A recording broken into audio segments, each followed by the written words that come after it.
Hello, everyone. Chris Kallal here, Territory Agronomist for DEKAB Asgrow here in West Central Illinois. In this video, I'm going to do a review of our SmartStax and SmartStax Pro products. I'm going to give you a little look at how those products are performing this year, talk a little bit about them.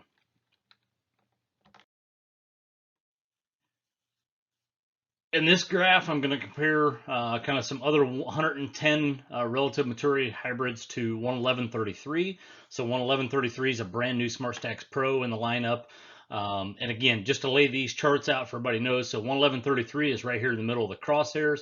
Anything yielding or any hybrids that are above the horizontal center would be hybrids that are yielding more than 11133.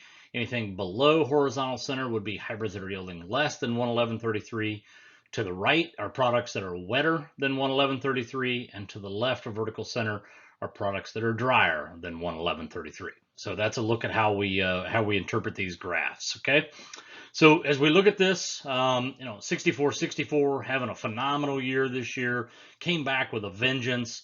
Is really cranking out some bushels this year. This N equals 28 right here. Basically, that's the number of comparisons we have of it versus 11133. Okay, you can see some other stuff on here like 6390. Again, kind of came back to kind of redeem itself this year. 6269 at a couple bushel under 11133. I'd say that's probably that's about what we saw out of it as an experimental a year ago. 6421 in a relatively similar spot on the chart. Obviously a little wetter than some of the others, but yielding just a tick less than 11133. So you can kind of get a glimpse at how products are performing this year. Obviously a little bit of movement on some of these products year over year. I would say the gap of 11133 over 5981 is wider in this data set than what we expected it to be and what we saw out of it as an experimental a year ago. Those two products were a little bit tighter in their relative difference in yield when 11133 was an experimental. So just to dive into a couple of those products a little bit more, as I said, 11133 is having a fabulous year, despite not having much disease pressure out there this year, because it does have excellent disease tolerance for in season, like gray leaf and southern rust. So even though we didn't have a lot of disease, that hybrid, as healthy as it is, still having a very good year. I mentioned a while ago, products like 6464, 6390, really kind of screaming back in performance after what we saw out of them a little bit last year. Those hybrids are a little bit more susceptible to southern rust, or a little bit more susceptible to crown rot. So as long as we can manage those and manage that disease, and I think we can recognize that yield potential that's there. They're showing us why they're in the DEKALB bag, because they've got an amazing yield potential, but we just got to be able to protect that yield when we utilize those products. 6269, I would say, is having relatively similar performance to what it did a year ago. Doesn't really seem like it's got much bounce to it in year over year. A nice combination of yield and plant health. And then 6421, the new one on here. So again, overall solid performance in my opinion. There's not a lot of exposure of this set of genetics in the marketplace today. It appears to be broadly adapted in the data. Does have excellent disease tolerance and good stalks late season. To me, when I think about agronomics and I think about some of the things that I probably want from a corn-on-corn hybrid with pretty good disease tolerance, pretty good grain, good stalks, all those types of things, I think about products like a 11133, a 6421, a 6269, because those really check all the boxes.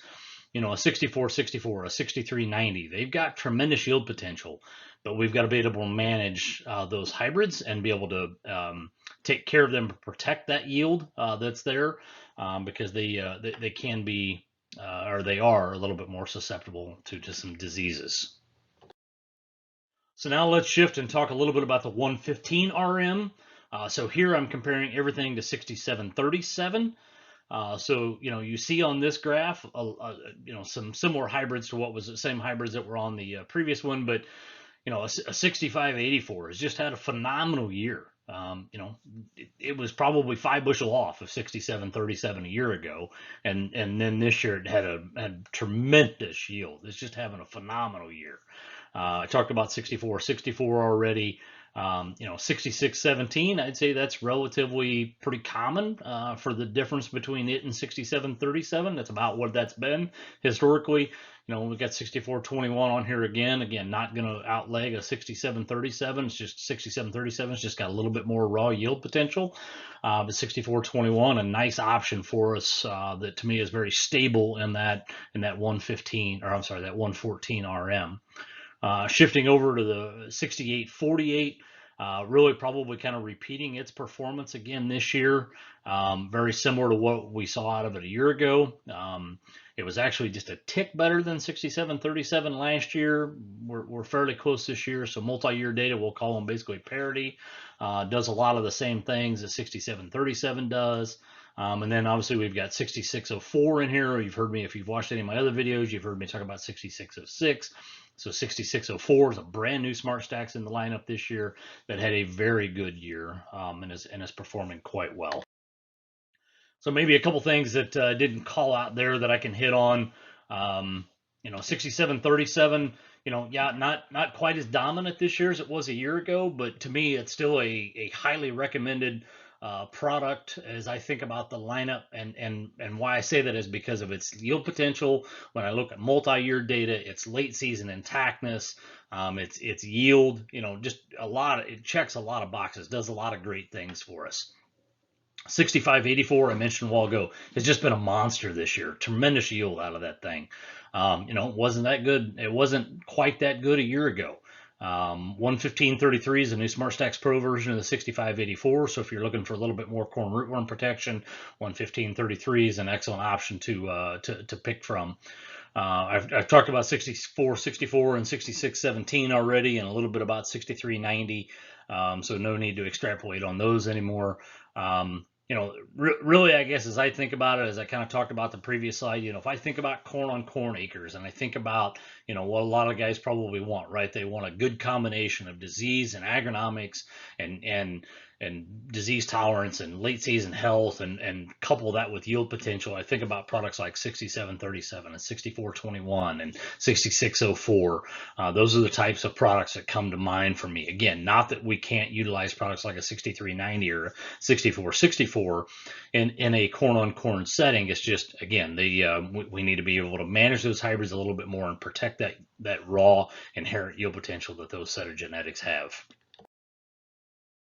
So with that, I thank you. If you happen to have any questions, don't hesitate to reach out and look for my other videos talking about the non-SmartStax portfolio in the DEKALB lineup. Thanks and have a good day.